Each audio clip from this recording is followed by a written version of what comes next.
No-bake peanut butter bars are a cute, crunchy treat.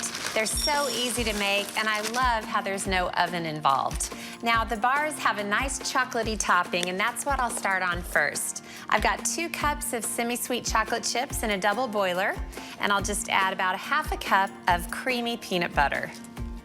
Now, it's gonna take a few minutes for that to start to melt, so I'll move over to the cookie part. I'm just using regular vanilla wafers.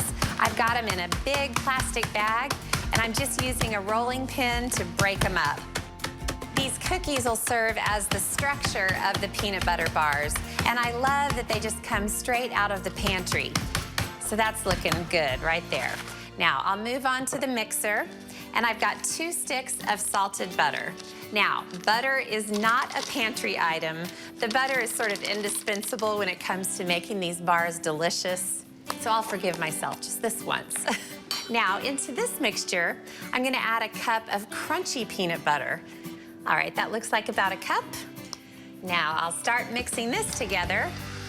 Butter and peanut butter. What is the world coming to? Now, while that mixes together, I'll check on the topping. Things are looking good over here. Oh, the peanut butter's all melted and the chocolate is too. So I'll just stir it around until it's totally mixed together. All right, that is looking great. Now I'll take that off to cool a bit.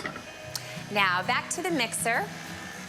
I'm gonna add a little sweetness to this. 2 cups of powdered sugar, and I've learned the hard way to add 1 cup at a time.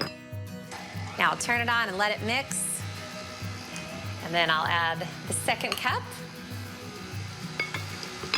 If powdered sugar flies everywhere, it doesn't matter. Nobody's watching. Now, while this is mixing together, I'll just pour in 2 cups of mini chocolate chips, and I'll give those a chance to mix in. And now in go the vanilla wafer crumbs. I add the crumbs at the very last. I don't want them to crush up and get too fine in the mixing process. Okay, that is all mixed together. I do not want to overmix it and crush up all those crumbs. Now, I have a 9 by 13 inch pan. I smeared it with butter, and I'll just get the paddle, get all that extra off. And then this just goes right into the buttered pan. Now, I'm just using the spatula to press it into a single layer. Try to get the top as flat as I can.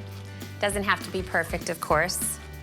Okay, I've got that into a single layer. It looks amazing. It's about to look more amazing. I've got this beautiful chocolatey, peanut buttery topping, and I'll just pour it all over the top of these bars. I'm speechless, literally. I have nothing to say. It just looks so good. I would like to swim in this bowl of chocolate topping. Scrape the extra in. Goodness gracious. Now I'll just use the spoon to spread it into a single layer, get all the way out to the edges. I want every single bar to be covered with this chocolate. I get to lick the bowl. Now, I want to sprinkle some peanuts on top, so I'll give them a quick chop. I don't need too many. I'm gonna chop them really fine. And this is where you could also have some fun. You could just do vanilla wafer crumbs on top if you don't want to do nuts, saltines, even crushed up pretzels. Wow. That should be good. I'll just grab them and sprinkle them over. These are so darn easy. I make them a lot, and I never can get over how simple they are to make. Now, you can do just a light sprinkling of nuts, or you can do a really thick layer. I'm somewhere in between. Absolutely perfect. Now, I've got to get these into the fridge to set. I'm gonna put them in there for at least an hour, and then they'll be all ready to cut. I cannot believe this pan was made from only pantry ingredients. Well, and a little bit of butter. Okay, so after about an hour in the fridge, they were ready to cut into bars. 3 cuts lengthwise and 4 cuts across.